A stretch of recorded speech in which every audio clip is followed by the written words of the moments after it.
5 कराऊंगा और question number 4 तक हम सॉल्व कर चुके थे।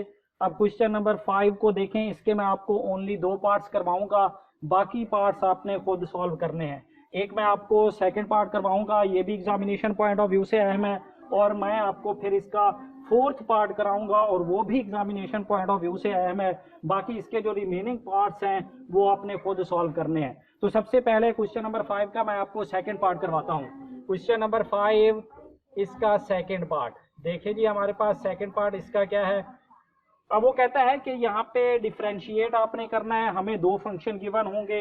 अब वो कहता है कि आपने 1 + x² की पावर n है, 1 + x² और इसकी पावर n है। बुक खोल कर बैठे तो वो आपको क्या कहता है कि विद रिस्पेक्ट टू x इस फंक्शन का डेरिवेटिव आपने फाइंड करना है। विद रेस्पेक्ट टू आपने वो फंक्शन कौन सा है, हमारे पास x² है। वो कहता है कि इस फंक्शन का आपने डेरिवेटिव फाइंड करना है विद रिस्पेक्ट टू x²। हमें 2 फंक्शन गिवन है, एक फंक्शन है 1 + x² की पावर n और आपने इसका डेरिवेटिव फाइंड करना है विद रिस्पेक्ट टू इस फंक्शन के। अब ये दोनों फंक्शन है, आपकी मर्जी है, इन दोनों फंक्शन के आप जो भी नाम रख दें। हमने इनका डेरिवेटिव, इस फंक्शन का डेरिवेटिव फाइंड करना है विद रिस्पेक्ट टू इसके। तो इसका मतलब क्या हुआ कि मैं इसे y के इक्वल कर लेता हूँ इस फंक्शन को, तो ये क्या हो जाएगा 1 + x² और इसकी पावर क्या हो जाएगी n। तो मैं इस फंक्शन को, आपकी मर्जी है u के बराबर ले लें, आपकी मर्जी है v के बराबर ले लें, कोई भी ले लें, आपकी मर्जी है। तो यहाँ पे मैं इसे u के इक्वल ले रहा हूँ कि u हमारे पास क्या है x² के है। अब देखें, इसे मैंने y के इक्वल ले लिया और इसे मैंने u के इक्वल ले लिया। अब देखें, हमने इस फंक्शन को यानी y का डेरिवेटिव लेना है विद रिस्पेक्ट टू इस फंक्शन के। ये समझने की चीज है, मेन चीज यही है। स्टूडेंट यहीं पे गलती करता है हमेशा। जब आप यहीं पे गलती करते हैं तो आपका सारा क्वेश्चन गलत हो जाता है और एग्जामिनर हमेशा कट कर देता है और इसके 0 नंबर देता है। यहीं पे आपकी मिस्टेक होती है और आप इसे देख लें। हमने इस फंक्शन का डेरिवेटिव लेना है विद रिस्पेक्ट टू इसके। इसका मतलब ये हुआ हमने y का डेरिवेटिव लेना है विद रिस्पेक्ट टू u, यानी इसका मतलब ये हुआ ये फंक्शन किसके इक्वल था, u के था। हम इसका डेरिवेटिव लेंगे u के, यानी dy/du हमने फाइंड करना है। दोबारा देख लें, इस फंक्शन का हमने डेरिवेटिव लेना था इस फंक्शन के लिहाज से। इस फंक्शन को मैंने लेट किया y के इक्वल और इस फंक्शन को लेट किया u के इक्वल। इसका मतलब हम y का डेरिवेटिव लेंगे विद रिस्पेक्ट टू u। तो ये चीज हमने फाइंड करनी है यहाँ पे। अब देखें, हम y का डेरिवेटिव अब लेंगे। हमारे पास y क्या है 1 + x² और इसकी पावर क्या है n है। अब हमने y का डेरिवेटिव लेना है विद रिस्पेक्ट टू जो फंक्शन आपके पास गिवन है। फंक्शन आपके पास x की फॉर्म में है, इसका मतलब हम y का डेरिवेटिव लेंगे x के लिहाज से। तो ये किस चीज के इक्वल आ जाएगा, ये आ जाएगा dy/dx इज इक्वल टू, ये आ जाएगा d/dx और ये 1 + x² इसकी पावर n। तो यही फार्मूला जो आपने पीछे पढ़ा था कि x की पावर n वाला फार्मूला किस चीज के इक्वल आ जाएगा, ये आ जाएगा n × 1 + x² इसकी पावर n-1। और फिर आपने डेरिवेटिव लेना है x का, किसके साथ, x के विद रिस्पेक्ट टू x, इस फंक्शन का 1 + x²। पहले आपके पास n पावर आ जाएगी, फिर उस फंक्शन में से आपने 1 को माइनस कर देना है, फिर उसी फंक्शन का आपने डेरिवेटिव लेना है। तो ये किस चीज की इक्वल आ जाएगा, ये आ जाएगा n × 1 + x² और इसकी पावर क्या हो जाएगी n-1। जब आप इसका डेरिवेटिव 1 का 0 आता है और आपको पता है x² का क्या आ जाएगा 2x आ जाएगा, तो इसे आप मजीद सिंप्लीफाई कर दें, हमारे पास आ जाएगा 2x और ये n और ये 1 + x² इसकी पावर n-1।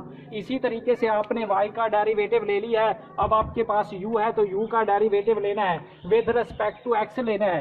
क्यों x लेना है, क्योंकि फंक्शन ही x में गिवन है। तो हमारे पास आ जाएगा du/dx, तो ये किस चीज के इक्वल, ये आ जाएगा d/dx और ये x², तो यहाँ पे आ जाएगा 2x। तो D u over D x की वैल्यू हम फाइंड कर चुके हैं। अब हमने फाइंड क्या करना है, हमने तो d Y over D x find करना है। तो यहाँ पर भी आप चेन रूल लगा दें। तो चेन रूल किस चीज़ के इक्वल था, ये d Y over d u, तो ये किस चीज़ के इक्वल आ जाएगा, ये आ जाएगा डी वाई ओवर में आ जाएगा डी एक्स और साथ में आ जाएगा डी एक्स ओवर में आ जाएगा यू। क्या था, डी वाई और ये डी एक्स के साथ हमने चेंज कर दिया, चेन रूल लगा दिया और यहाँ पे डी यू था। तो ये किस चीज़ के इक्वल आ जाएगा, अब d Y over D x की वैल्यू आप फाइंड कर चुके हैं, किस चीज़ के इक्वल है, ये है 2xn into 1 plus x square और इसकी पावर n माइनस 1 और मल्टीप्लाई कर दें d x over d y. तो यहाँ पे क्या है, d u over D x है, तो उल्टा दें। जब आप लेफ्ट साइड को उल्टाएंगे तो ज़ाहिर सी बात है, यहाँ पे इक्वल का साइन है तो राइट हैंड साइड भी उलट जाएगी। तो ये किस चीज़ के इक्वल आ जाएगी, 1 ओवर 2x के। तो ये 2x से 2x कैंसल, तो आंसर आपका आ जाएगा n into 1 plus x square n minus 1। और यही चीज़ हमने फाइंड करनी थी। उसने हमें दो फंक्शन दिए थे, उसने कहा था जो हमारे पास पहला फंक्शन है आपने उसका डेरिवेटिव लेना with respect to second function के। हमने सेकंड फंक्शन का डेरिवेटिव फर्स्ट फंक्शन का derivative with respect to second function लेना था। फर्स्ट फंक्शन को मैंने y के इक्वल लेट कर लिया और सेकंड को मैंने u के इक्वल लेट कर लिया। तो फर्स्ट का हमने सेकंड के लिए यहाँ से डेरिवेटिव फाइंड करना था और वो हम इजीली फाइंड कर चुके हैं। अब इसका मैं आपको एक और पार्ट्स भी करवाता हूँ। क्वेश्चन नंबर 5 का मैं आपको इस एक्सरसाइज का लास्ट क्वेश्चन है, क्वेश्चन नंबर 5। अब हमारी एक्सरसाइज वाइंड अप हो जाएगी। क्वेश्चन नंबर 5 का 4 पार्ट्स। इसमें वो क्या कहता है कि हमारे पास उसी तरीके से फंक्शन है। पहला फंक्शन, दो फंक्शन है ax प्लस बी और इसका डिवाइड क्या है cx और ये प्लस हमारे पास क्या है d है। और हमने इसका डेरिवेटिव लेना है with respect to second function given है। With respect to second function कौन सा है, ax का स्क्वायर प्लस b और नीचे हमारे पास क्या है ax का स्क्वायर और ये प्लस d। फर्स्ट फंक्शन का हमने डेरिवेटिव लेना है सेकंड फंक्शन के साथ। तो यही चीज़ आपने याद रखनी है कि फर्स्ट फंक्शन का derivative with respect to second function. अब मैं फर्स्ट फंक्शन को लेट कर लेता हूँ अपनी मर्जी से कि ये क्या है, हमारे पास y के इक्वल है यानी ax प्लस b और नीचे आ जाएगा हमारे पास cx और ये प्लस d। और इसी तरीके से मैं इसको भी लेट कर लेता हूँ u के। तो ये क्या आ जाएगा ax का स्क्वायर और ये प्लस b हमारे पास नीचे आ जाएगा ax का स्क्वायर और ये प्लस d। तो हमने फर्स्ट फंक्शन का derivative with respect to second function, ये क्या आ जाएगा d Y over d u. तो ये हमने क्या करना है, फाइंड करना है। ये आपने याद रखना है, मिस्टेक ज़्यादातर यहीं पे होती है। हमने फर्स्ट फंक्शन का derivative with respect to second function लेना है यानी d Y over d u find करना है। स्टूडेंट क्या करता है कि जो पिछले क्वेश्चन में यूज़ किया गया था यानी D over D x find करना है, तो वो उसी मेथड से सॉल्व कर देता है। हालांकि वो मेथड गलत है। हमने फर्स्ट फंक्शन का सेकंड फंक्शन के लिहाज से डेरिवेटिव लेना है। तो आपने यानी d Y over d u लेना है। हो सकता है आप इसे लेट कर लें जी के इक्वल, हो सकता है आप इसे टी के इक्वल कर लें। तो यानी d Y over d g d over t d t आपने फाइंड करना होगा। तो जो आपने लेट किया हुआ होगा उसी के इक्वल आपने क्या करना होगा, फाइंड करना होगा। तो अब देखें हमारे पास D Y over D X, क्योंकि हम इसका डेरिवेटिव अब लेंगे विद रिस्पेक्ट टू एक्स लेंगे। क्यों लेंगे, हमारा फंक्शन जो है वो एक्स की फॉर्म में है। तो हमारे पास आ जाएगा d Y over D x is equal to, यहाँ पर भी आ जाएगा डी ओवर डी एक्स और फंक्शन हमारे पास क्या है ए एक्स प्लस बी और नीचे क्या है सी एक्स और ये प्लस डी। अब देखें ये एक रैशनल फंक्शन है और रैशनल फंक्शन का आप डेरिवेटिव लेना अब आपको आ चुका होगा।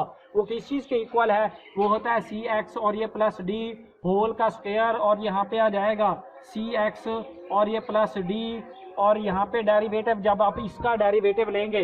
अब देखें हमारे पास ये कांस्टेंट फंक्शन है। जब कांस्टेंट फंक्शन का आप डेरिवेटिव लेते हैं तो हमारे पास क्या आता है, जीरो आता है और इसके साथ एक्स है। कांस्टेंट फंक्शन मल्टीप्लाई है तो कांस्टेंट फंक्शन बाहर आ जाएगा। जब आप एक्स का डेरिवेटिव लेंगे एक्स के लिहाज से तो वो क्या आ जाएगा, वन आ जाएगा। वन को ए से मल्टीप्लाई करें तो ए और ये प्लस बी का आप जब डेरिवेटिव लेंगे तो जीरो के इक्वल आएगा। अब आपका ऊपर वाला फंक्शन वैसे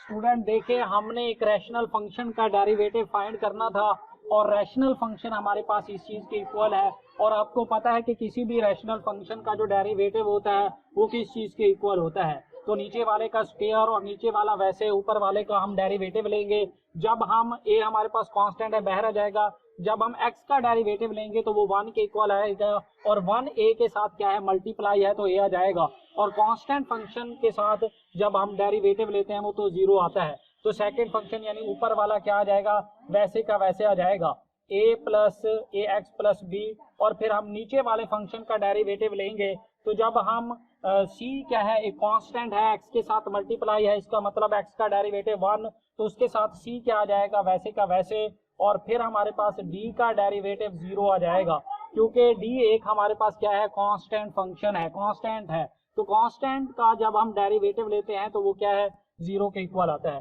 तो जब आप a को मल्टीप्लाई करेंगे इनके साथ क्या आ जाएगा a सी एक्स, और साथ में आ जाएगा प्लस ए डी, और इसी तरीके से जब c को मल्टीप्लाई करेंगे तो हमारे पास आ जाएगा ए सी एक्स, और फिर प्लस हमारे पास आ जाएगा बी सी, ए सी एक्स और प्लस हमारे पास यहाँ पे मैनेज था, मिस्टेक कर गया हूँ, तो यहाँ पर आपने मैनेज को यूज करना है, तो यहाँ पर ये भी आपका क्या आ जाएगा मैनेज का, और ये भी क्या आ जाएगा मैनेज का आ जाएगा।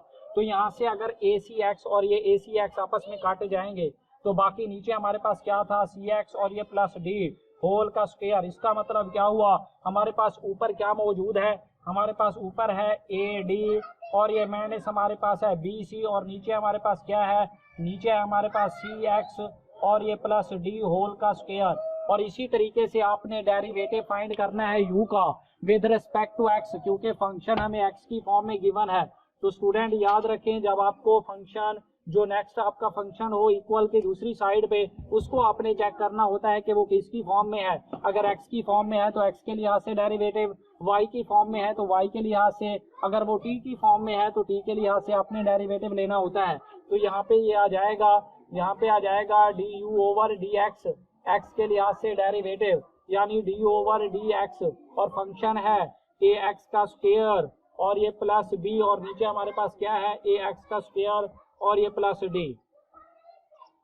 रैशनल फंक्शन का डेरिवेटिव अब तो आपको आता ही होगा, यानी ए एक्स का स्क्वायर प्लस डी होल का स्क्वायर, और यहाँ पे आ जाएगा ए एक्स का स्क्वायर प्लस डी, और साथ में हमने डेरिवेटिव लेना है ऊपर वाले फंक्शन का। ऊपर वाले फंक्शन का जब हम डेरिवेटिव लेंगे, ए कांस्टेंट है बाहर निकाल देंगे, जब 2x का डेरिवेटिव लेंगे तो हमारे पास आ जाएगा a और साथ में आ जाएगा 2x, और जब हम b कांस्टेंट का डेरिवेटिव लेंगे तो वो किस चीज के इक्वल आ जाएगा 0 के इक्वल आ जाएगा। इसी तरीके से ऊपर वाला फंक्शन वैसे ए एक्स का स्क्वायर प्लस हमारे पास b आ जाएगा, और फिर हमारे पास नीचे वाले का जब हम डेरिवेटिव लेंगे तो a बाहर आ जाएगा क्योंकि कांस्टेंट फंक्शन है, और साथ में जब हम एक्स स्क्वायर का लेंगे तो हमारे पास आ जाएगा 2x, और जब हम d का लेंगे तो हमारे पास क्या आ जाएगा 0 के इक्वल आ जाएगा, क्योंकि d हमारे पास क्या है कांस्टेंट फंक्शन है। अब इसे आप इजीली सॉल्व कर सकते हैं, मल्टीप्लाई कर दे तो हमारे पास हो जाएगा 2ax,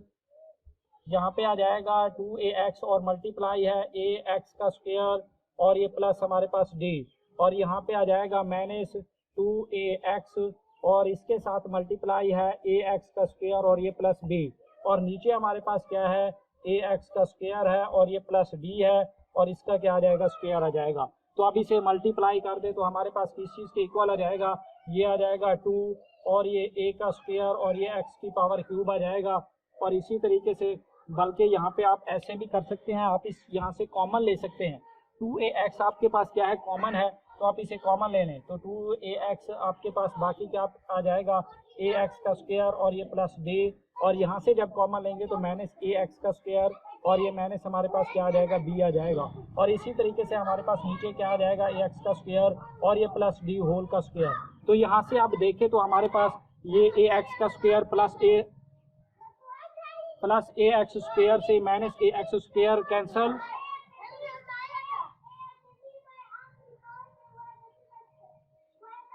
तो यहाँ पे हमारे पास क्या आ जाएगा, हमारे पास आ जाएगा 2ax और ये d माइनस क्या आ जाएगा b और नीचे हमारे पास क्या आ जाएगा ax।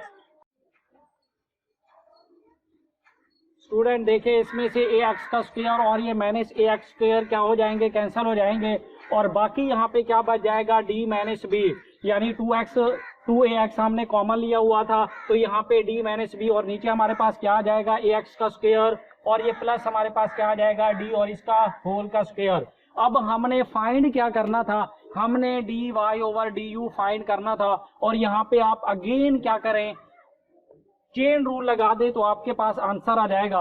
अब देखें स्टूडेंट मैं ये साइड रिमूव कर रहा हूँ, यहाँ पे आपने लिख लेना है ये साइड मैं रिमूव कर रहा हूँ। हमने क्या फाइंड करना था, हमने फाइंड करना था dy ओवर du, हमने फाइंड करना था dy ओवर du और हम कौन कौन से डेरिवेटिव फाइंड कर चुके हैं।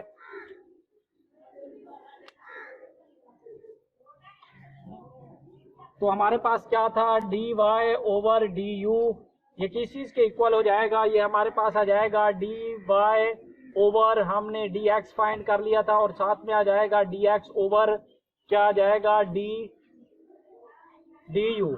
तो यहाँ पे हम dy ओवर dx की वैल्यू फाइंड कर चुके थे, मैंने रिमूव कर दी है। तो अब आपको वही चीज यूज करके यहाँ पे आपने सिर्फ ओनली सिंप्लीफाई कर देना है। तो dy ओवर dx जो भी वैल्यू आएगी तो आपके पास dx ओवर du, तो ये इसे उल्टा दे तो ये आ जाएगा du ओवर dx यानी dx ओवर du। तो dx ओवर du किस चीज के इक्वल है, ये आ जाएगा ax का स्क्वायर और ये प्लस d, तो ये इसका स्क्वायर और नीचे आ जाएगा 2ax और ये d माइनस b। तो अब देखिए हमारे पास ये भी फंक्शन, इसकी जो भी वैल्यू थी आप पीछे देख लें तो उसी में से आपने क्या कर देना है, उसे मल्टीप्लाई कर देना है तो आपके पास आंसर आ जाएगा। तो यानी dy ओवर du आप इजीली इस मेथड से फाइंड कर दें, आपने इसे मल्टीप्लाई कर देना होगा, ऊपर वालों को और नीचे वालों को आपने मल्टीप्लाई कर देना होगा तो आपके पास आंसर आ जाएगा। तो बुक से आपने मैच कर लेना है। तो देखें स्टूडेंट हमने एक्सरसाइज 2.4 को कंप्लीट कर लिया है और क्वेश्चन नंबर 5 इसका लास्ट क्वेश्चन था। क्वेश्चन नंबर 5 जो है वो भी एग्जामिनेशन पॉइंट ऑफ व्यू से है 2.4 का। इसके अलावा क्वेश्चन नंबर 4 भी जो है वेरी इंपॉर्टेंट है एग्जामिनेशन पॉइंट ऑफ व्यू से देखा जाए तो ये टोटल एक्सरसाइज आपकी क्या है, इंपॉर्टेंट है। तो इसे आपने अच्छे तरीके से तैयार करनी है और